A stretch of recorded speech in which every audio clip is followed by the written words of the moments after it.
एकदा पार्वतीने परमेश्वर शिवशंकरांना विचारले, असे कोणते श्रेष्ठ तसे सरळ व्रतपूजन आहे ज्यामुळे मृत्यूलोकातील प्राण्यांना तुमची कृपा प्राप्त होईल? उत्तरादाखल शंकरांनी पार्वतीला शिवरात्रीच्या व्रताची कथा सांगितली. प्राचीन काळी एक शिकारी होता. त्याचे नाव चित्रभानू होते. हा शिकारी सावकाराचा कर्जबाजारी होता. कर्ज फेडता न आल्याने सावकाराने त्याला शिवमठात कैद केले. योगायोगाने ज्या दिवशी त्याला कैद करण्यात आले त्या दिवशी महाशिवरात्री होती. सावकाराने या दिवशी आपल्या घरी पूजेचे आयोजन केले होते. पूजेनंतर कथापठण करण्यात आले. शिकारी ही पूजा आणि कथेत सांगितलेल्या गोष्टी लक्षपूर्वक ऐकत राहिला. पूजेचा कार्यक्रम आटोपल्यानंतर सावकाराने शिकारीला आपल्याकडे बोलावले आणि दुसऱ्या दिवशी कर्ज फेडण्यास सांगितले. शिकाऱ्याने सावकाराचे कर्ज फेडण्याचे आश्वासन दिले. यावर सावकाराने त्याची सुटका केली. शिकारी शिकारीसाठी जंगलात आला. शिकारीच्या शोधात जंगलातच रात्र झाली. ती रात्र त्याने जंगलातच काढली. तलावाच्या काठी असलेल्या बेलाच्या झाडावर चढून शिकारी रात्र काढू लागला. बेलपत्राच्या झाडाखाली शिवलिंग होते जे बेलपत्राच्या पानांनी झाकलेले होते. शिकारीला याबाबत काहीच माहिती नव्हती. विश्रांती घेण्यासाठी त्याने बेलपत्राच्या काही फांद्या तोडल्या.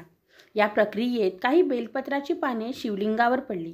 भुकेने व्याकुळ झालेला शिकारी त्याच जागी बसला. अशा प्रकारे शिकारीचे व्रत पूर्ण झाले. त्याने गरोदर हिरणी पाणी पिण्यासाठी तलावात आली.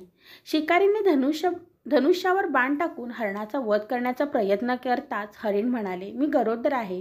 मी लवकरच मुलाला जन्म देणार आहे. तुम्ही एकाच वेळी 2 जीवांना माराल का? ते योग्य होणार नाही. माझ्या मुलाला जन्म देऊन मी लवकरच तुझ्याकडे येईल. मग तू माझी शिकार कर. शिकारीने बाण परत घेतला. हरिणही तिथून निघून गेले. धनुष्य ठेवताना काही बेलाची पाने पुन्हा तुटून शिवलिंगावर पडली. अशा प्रकारे पहिल्या प्रहाराची पूजा त्याच्याकडून नकळत पूर्ण झाली. काही वेळाने तिथून अजून एक हरिणी बाहेर आली. जवळ आल्यावर शिकारीने ताबडतोब धनुष्यात बाण धरला. पण नंतर हिरणीने शिकारीला विनंती केली की मी माझ्या काही काळापूर्वी पतीपासून वेगळी झाली आहे. मी माझ्या पतीचा शोध घेत आहे. मी माझ्या पतीला भेटल्यानंतर तुझ्याकडे येईल. शिकारीने या हरणालाही जाऊ दिले. शिकारी विचार करू लागला. दरम्यान रात्रीचा शेवटचा प्रहरही निघून गेला. यावेळी त्याच्या धनुष्यातून काही बेलाची पाने शिवलिंगावर पडल्याने दुसऱ्या प्रहाराची पूजाही त्याच्या हातून पूर्ण झाली. यानंतर शिकारीला तिसरी हरिणी दिसली जी तिच्या मुलांसह जात होती. शिकारीने धनुष्य घेतले आणि लक्ष्य केले. शिकारी बाण सोडणारच होता की हरिणी म्हणाली, मी या मुलांना त्याच्या वडिलांच्या स्वाधीन करून परत येईन. मला आता जाऊ दे. शिकारीने तसे करण्यास नकार दिला. त्याने सांगितले, मी याआधी 2 हरणे सोडली आहेत. हिरणी म्हणाली की शिकारी माझ्यावर विश्वास ठेवा. मी परत येण्याचे वचन देते. शिकारीला हरणाची दया आली आणि त्याने त्या हरणीलाही सोडून दिले. तर दुसरीकडे भुकेने व्याकुळ झालेला शिकारी नकळत बेलाची पाने तोडून शिवलिंगावर फेकत राहिला. सकाळचा पहिला किरण बाहेर आला तेव्हा त्याला हरिण दिसले. शिकारी आनंदी झाला आणि त्याने धनुष्यावर बाण धरला. मग हरिण दुःखी होऊन शिकारीला म्हणाली, जर तू माझ्या आधी आलेल्या 3 हरणींना आणि मुलांना मारले असेल तर मलाही मारून टाक. उशीर करू नका, कारण मला हे दुःख सहन होत नाही. मी त्या हरणीचा पती आहे. जर तुम्ही त्यांना जीवदान दिले असेल तर लगेच मलाही सोडा. मी माझ्या कुटुंबाला भेटून परत येईन. शिकारीने त्यालाही जाऊ दिले. सूर्य पूर्णपणे मावळला होता आणि सकाळ झाली होती. शिकारीकडून नकळत उपवास, रात्र जागरण, सर्व प्रहारांची पूजा आणि शिवलिंगावर बेलपत्र चढण्याची प्रक्रिया पूर्ण झाली होती. भगवान शंकरांच्या कृपेने त्याला लगेच फळ मिळाले. भगवान शिवांच्या कृपेने शिकारीचे मन बदलले.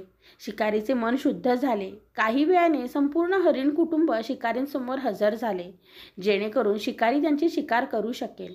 पण शिकारीने तसे केले नाही आणि सर्वांना सोडून दिले. महाशिवरात्रीच्या दिवशी शिकारीची पूजा पद्धती पूर्ण झाल्यामुळे त्याला मोक्ष प्राप्त झाला. शिकारीच्या मृत्यूनंतर यमदूत त्याला उचलण्यासाठी आले, परंतु शिवगणांनी त्याला परत पाठवले. शिवगण शिकारीला घेऊन शिवलोकात आला.